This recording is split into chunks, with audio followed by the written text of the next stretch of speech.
Good morning, everyone. So, as is normal, I'll start with a brief introduction. As Jim said, my name is Matt Flower. I am, deep breath, Interim Deputy Director of Digital Services / Head of Digital Architecture and Information Security at the University of Wolverhampton. Wolverhampton, if you don't know where it is, it's a few miles north from Birmingham. I guess most people know where Birmingham is.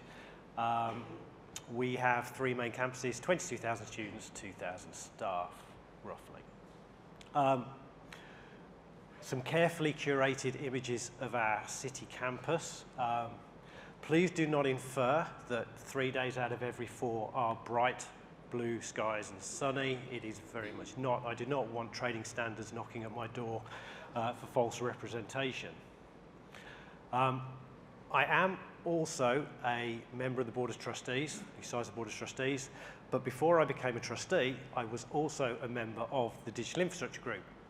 So it really is a genuine pleasure and an honour to be able to come to Dig24 and talk to you all this morning. Today's session is not going to cover any of the technical aspects of what we dealt with earlier this year. And there's a couple of reasons for that. Some of the aspects of the incident I'm just not able to share publicly. Some of them I'm still trying to blank out, if I'm honest. But typically with webinars and sessions and presentations on cyber incidents, the focus is on the technical aspects. And what is quite often ignored is the impact on the people who are actually dealing with an incident. And that's what my session this morning is going to be about. So they say the secret to good comedy is timing, but trust me, there was nothing funny about what we went through and what led up to our incident. At the end of 2023, our head of cybersecurity retired. At the beginning of 2024, that was moved to become part of my portfolio, hence the really long job title. Partway through January, our director at the time left to take on another role, and our deputy director then took on the interim role. I took on the interim deputy director role. And then a couple of weeks after that, our world changed forever. So I'm going to tell you two versions of the same story. So first version, what actually happened. Our SOC from our cyber partner, our security partner, raised a level 1 ticket at about 9 o'clock in the evening of Monday the 19th. By about 10:30 that evening, I'd assembled a small team back on campus. We initiated incident response with our partner. They dispatched some response engineers from different parts of the country. We disconnected the university from the internet just after midnight. We then worked through the early hours through to the following day. We initiated the university's major incident response plan. We had the first of those meetings at 6 a.m. We called them Goal Command. Goal Command are made up of Vice Chancellor's Group, Deans and Directors. We worked through the rest of that day with the response engineers working with our internal technical teams. We were meeting with our cyber insurers, other stakeholders. Last meeting of that day was about 5 p.m. With emergency meeting with the governors. We briefed them on what had happened, went home, got as much sleep as we were able to, back the following day, rinse and repeat. So working through that first week, it was working between the technical aspects of the incident, the investigation, because we were nowhere near recovery at that stage, dealing with the cyber insurers, law enforcement, different stakeholders and partners of the university. Towards the end of the week, the cyber insurers mandated we onboard a professional recovery firm to work with us. We onboarded them late on Friday evening. We resumed activities on Saturday morning. They provided a team that were able to work 24 hours a day, 2 teams working 12-hour shifts. And ta-da, 36 days, the university was back and running. But there's a different version of this story. It's the same story, but told from a very different perspective. So Monday, the 19th of February, had been like a normal day. We'd been at work, full of the normal enthusiasm that you have on a Monday at the beginning of the week.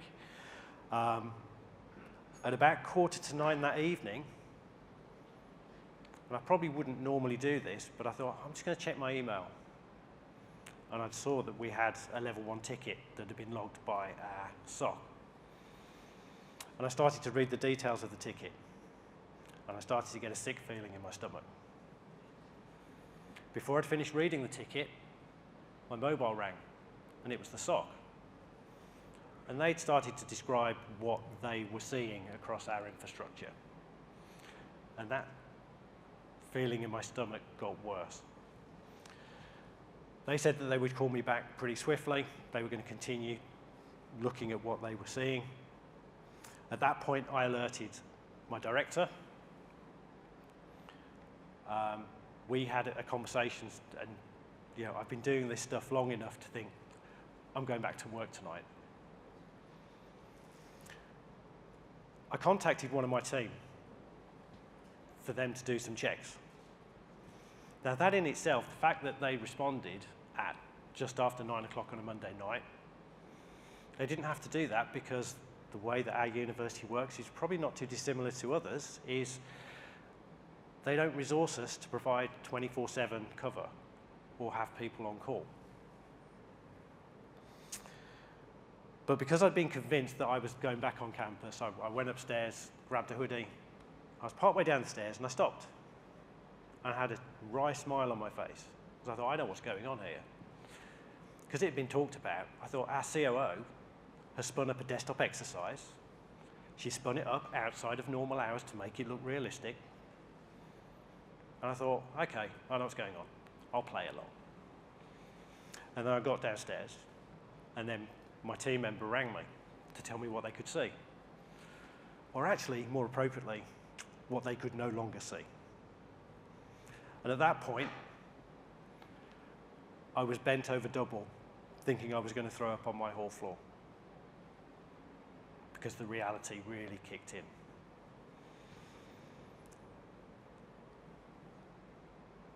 By about 10:30, we had a small team assembled on campus. To this day, I'm still not sure how I got them on campus. I know I'd spoken to a couple of them, but there were people there that absolutely I needed there, but I don't recall talking to. Just after midnight,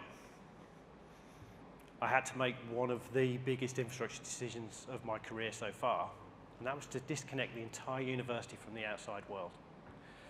But I guess there was some instinctive part of me that knew this was one of those genuine occasions where it's better to seek forgiveness than wait to get permission.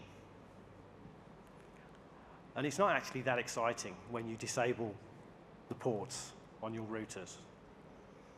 But it's a really weird feeling knowing that your university has suddenly gone dark.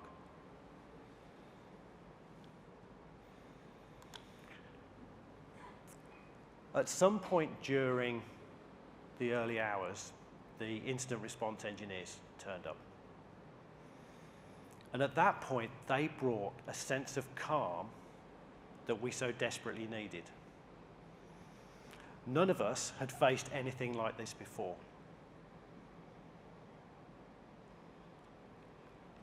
We seemed to be facing complete digital devastation. We thought we'd lost everything. So when they arrived, when the incident response engineers arrived, with this sense of calm, it wasn't a sense of confidence. They didn't say, we'll have this sorted in a couple of hours for you. But they gave us some clarity and some guidance and some steer as to what we should be doing.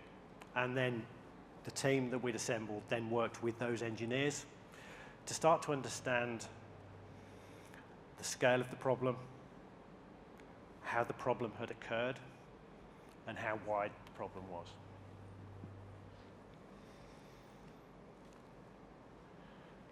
At about 3 a.m. that morning, I asked Nikki, our director, if I could have a word with him. We went into a meeting room. And I sat down, I just put my head in my hands, and I just said, I don't know what the hell to do. Because I'd never faced anything like this.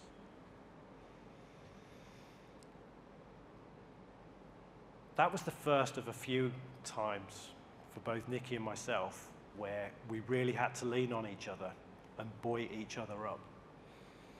And to do that in a way where we were still able to maintain a level of calm confidence to our teams, because they don't want to see the person who's supposed to be leading them through this with their head in their hands. We'd spun up the Major Incident Response Programme, and we had the first of those meetings at 6 a.m, and I was absolutely dreading that.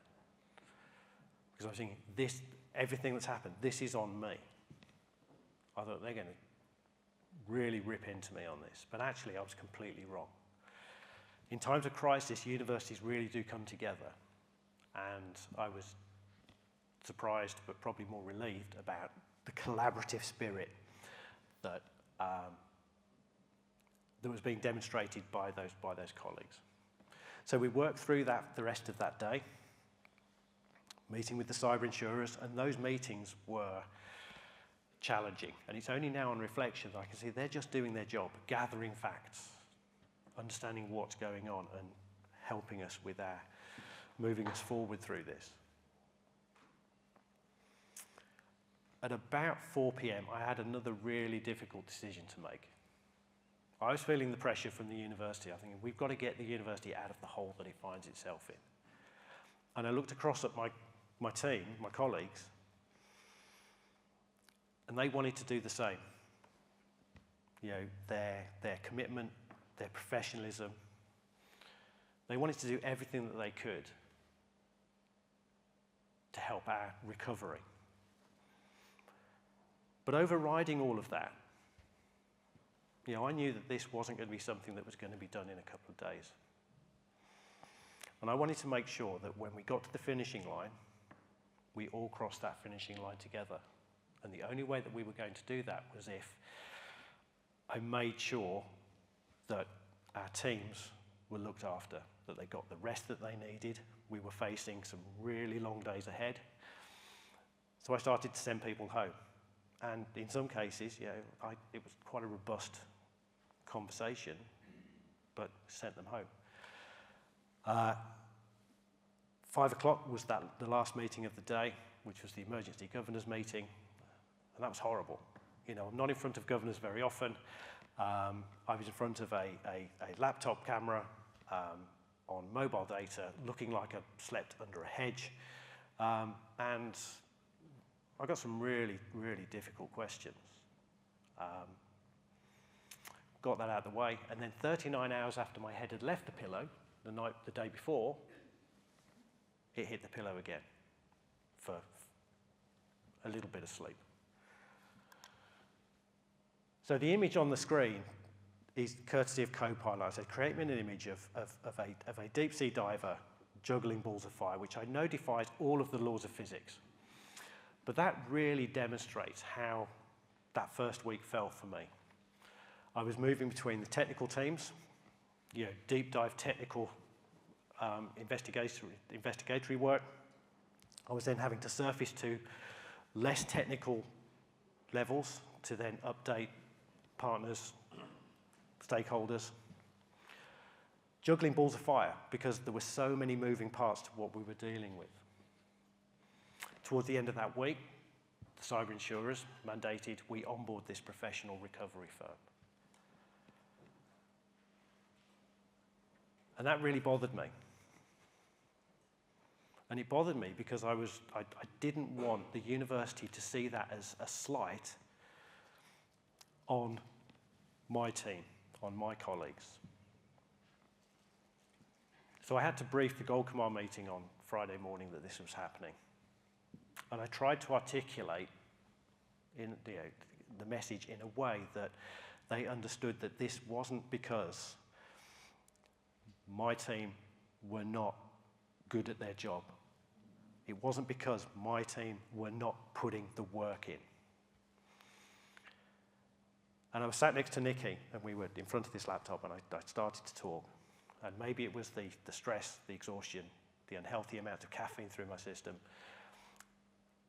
And my emotions got the better of me. I started to break down. I just got up and I walked. And afterwards, I spoke to Nikki, and I was kicking myself. I said, why did I let that happen? And she said, they needed to see that. They needed to see the impact that this is having on us. As it turned out, my fears around this firm were unfounded. They joined us at Friday night. We got them ready to go Saturday morning, and they became part of us. They didn't come in and take over and dictate how things were going to be done. They became resource that we used as part of our recovery. And as a result, ta-da, 36 days to recover, which, given what we were facing, is amazing, frankly. So this picture was taken the Wednesday of the second week. The gentleman in the middle with the suit jacket on is our Vice-Chancellor. And the picture's not up there because I want to talk about the Vice-Chancellor. But what I will say, he was on holiday in Egypt for the first week of the incident, but he was joining all of the calls via flaky cellular. But he landed that Wednesday, back at Birmingham Airport. I think he sent his wife home. He got in the car and he came straight to us to see us, which I think that meant a lot. But the reason that this slide is up is the rest of the people on that picture, those were the colleagues that were with me from the very beginning. And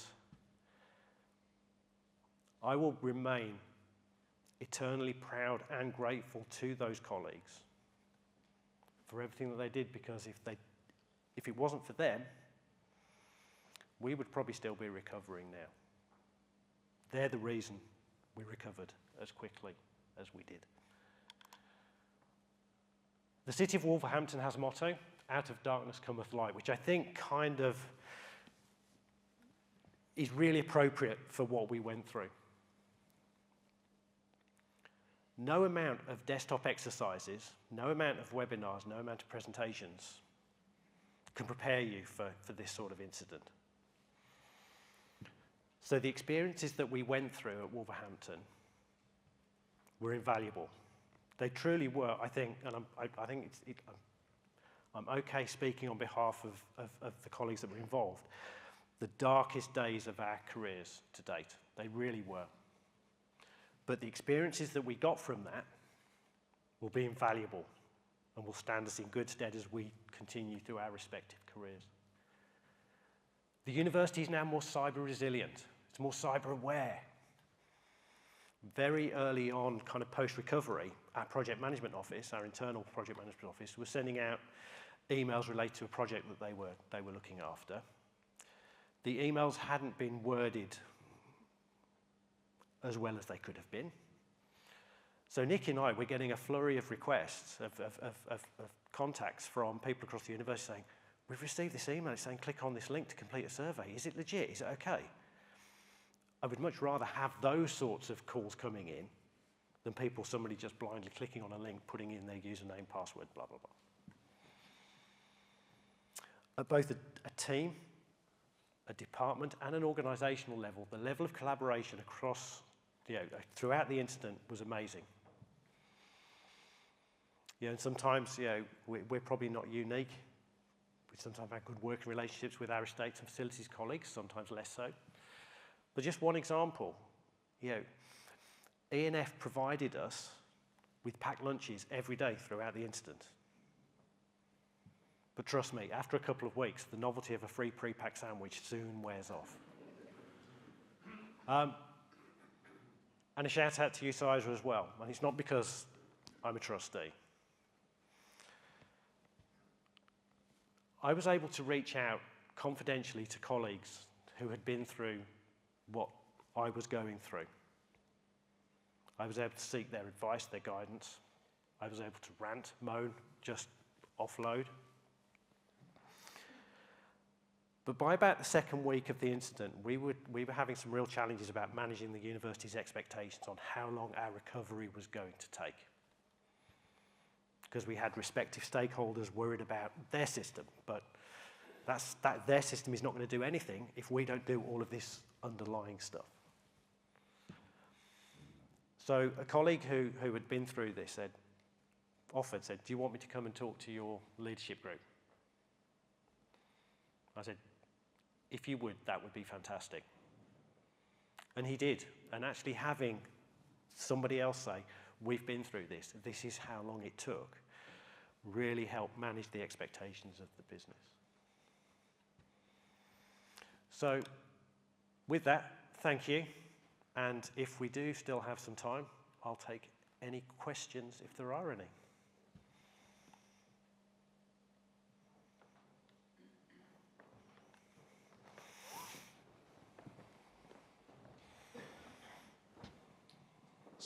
So by 2023, assuming similar to other universities, you had some of your infrastructure or some of your critical services in the cloud, such as your virtual learning environment or Office 365.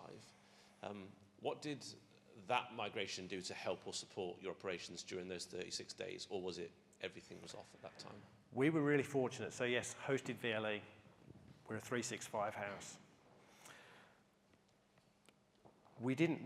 Teaching wasn't really impacted in that we couldn't deliver teaching. For a few weeks, we went kind of back to lockdown style teaching. We moved some classes online. If there were classes that required specialist equipment but didn't require any sort of connectivity, we would run them on-prem. But teaching just continued. People that were off-prem, we still had all of the communication, so we still had email, we still had Teams. If you were on-prem, and some of us had to be on-prem because we were going through the recovery work, it was mobile data. And perhaps in hindsight, we should have had some more MiFi units available for us to use. But the business, the only thing that really caught us out was our website's hosted. Because we went dark when we disconnected from Janet, our primary DNS disappeared. Where we thought our secondary DNS wasn't where we thought it was, and the website went offline. We had to get that sorted because as soon if people realise your website's not there, which is your shop front, assumptions will be made which are not necessarily correct. So we got that sorted really swiftly, back online, and we just carried on operating. For sure, systems were offline. We worked around them, but teaching, the impact on teaching was kept to an absolute minimum. I was going to ask what order you went through. What was the impact on teaching and how did you get through? But I think that's been answered, so thank you.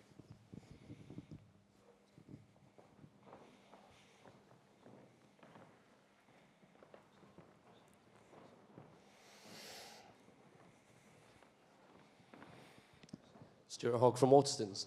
Great, Matt, to just hear the open and honest feeling through that experience. I think it's a testament to what we've seen at other universities of a team really pulling together. And just the last point you finished on there about an external coming in and talking to your leadership. I've just wanted to see, are you doing anything to keep the awareness high at that sort of leadership across the university outside of the IT function, just to avoid, I guess, that sort of risk that institutional memory sort of fades away and they forget that experience? What are you doing to sort of keep awareness high? That will be a challenge. Institutions can have quite short memories. What we were able to do as part of our our recovery process was onboard CrowdStrike, which really moved us forward. We were also able to get decisions made around changes to our cybersecurity posture, which pre-incident we may well have struggled to do. You know, there had always been perhaps more bias towards, well, what about the user impact? And with security, it's always a balance between, you know, the security and the usability. Maybe previously we'd gone too far the other way. So this really worked in our favor, and that momentum is still there. You might think that on the back of dealing with something like we did, that money would not be a problem and we would have a really well-resourced cyber team. Half of our cyber team is stood here in front of you this morning.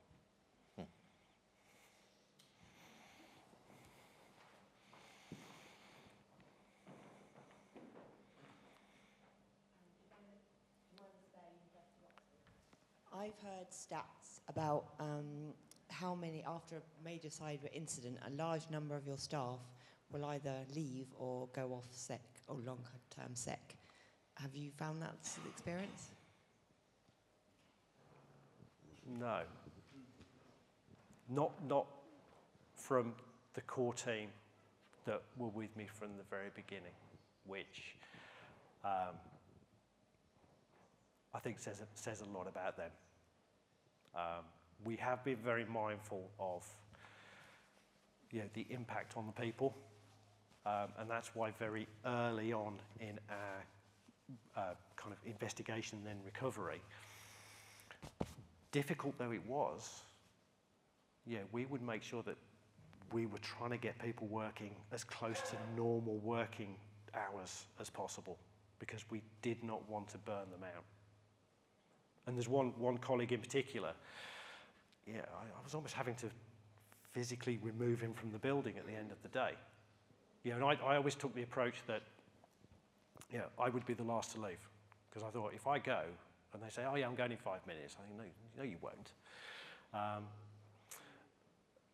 again, that's just such a positive thing about my colleagues and their work ethic, but we were very mindful of not letting themselves burn themselves out. Hi, Kristen Norton at Rock Technologies. Thank you so much for sharing. That's been really emotional, actually. What do you think was the most important lesson that you learned in terms of, God forbid it should happen again, how you would approach it? We always operated, at least I did, under the, you know, it's not if but when, but there was always part of me that thought, why would they be interested in UOW? I know where we sit in the league tables. There's more attractive targets. So I'm now operating under the premise of when next.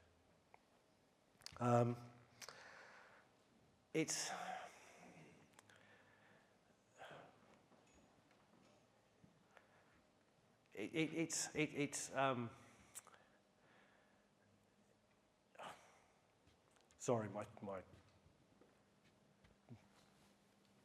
train of thought has gone. I do apologise. Sam Jenkins, University of Nottingham. Yes, it sounds like an absolutely terrible time you had, and I hope that we never experience it, but obviously it's always going to be a threat, no matter where you are. I'm just interested, outsourcing has always been an option for operations teams. I'm interested to hear your opinion as to would you believe you'd get the same level of commitment and dedication if your staff were outsourced to another company? This is a bit of a loaded question, by the way. What I will say is our security partner at the time, the engineers that we worked with as part of the investigation were fantastic. And they brought a skill set that we just didn't have. You know, and I stand by the fact that, you know, a playbook does not exist that would have got us out of what we were facing. You know, we weren't just talking about HR's gone or student records has gone, you know, rebuild. You know, this was everything. It is a difficult question to answer because I can only base it on my experience of what we went through.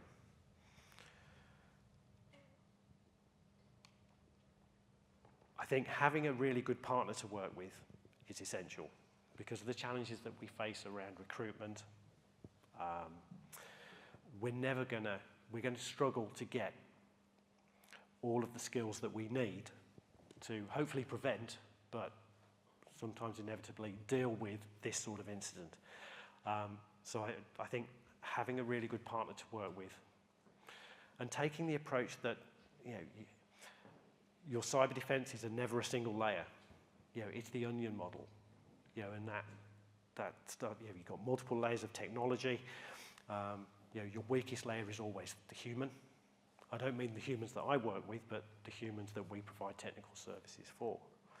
And I think working with partners to bring the expertise that you don't always have readily available in-house should form part of one of those layers.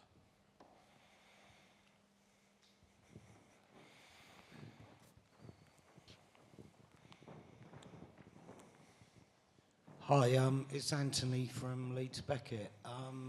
You've mentioned, I mean, God, what a horrible experience you went through. You've mentioned the colleagues who supported you directly in responding to the incident. How did you deal with those colleagues who perhaps weren't able to support the recovery and because of the situation weren't able to carry out their normal duties? We didn't know what we were facing initially, and we didn't know what we were going to have to do to recover. We didn't know which colleagues we were going to need. So we asked all of the department to be on premise the following day. And given the way that we work, that was a bizarre sight to see. I can't remember the last time we had everybody, the entire department. And I've got colleagues from UOW here this morning who were in that category. You know, who said, look, you need to be on campus. So our service desk, you know, were able to do telephony, email-based support because we had no, you know, telephony was down. I think colleagues had things that they could do, but they were limited. But given the fact that we were a 365 shop, so they were still able to do some of the other activities. We made sure that the department was briefed on how things were progressing. That was really important. So even those colleagues who weren't directly involved, still their department, you know, and they were being asked questions by people elsewhere in the business, so we needed to make sure that they were on message, what they were able to say, because our messaging did change from very early on in the incident at the advice, insistence of our cyber insurers to a different message as we worked through that first week. But our colleagues were brilliant. You know, when I talked about the collaboration at a departmental level, you know, nobody got, you know, awkward about, well, what do you expect me to do if I can't access X, Y, or Z? You know, that collaborative spirit, that supportive spirit. And then we would suddenly need to make a call on someone and say, oh, can you go and check this over here? And then that continued. Maybe it was the thought of the free lunches arriving at about midday on a trolley.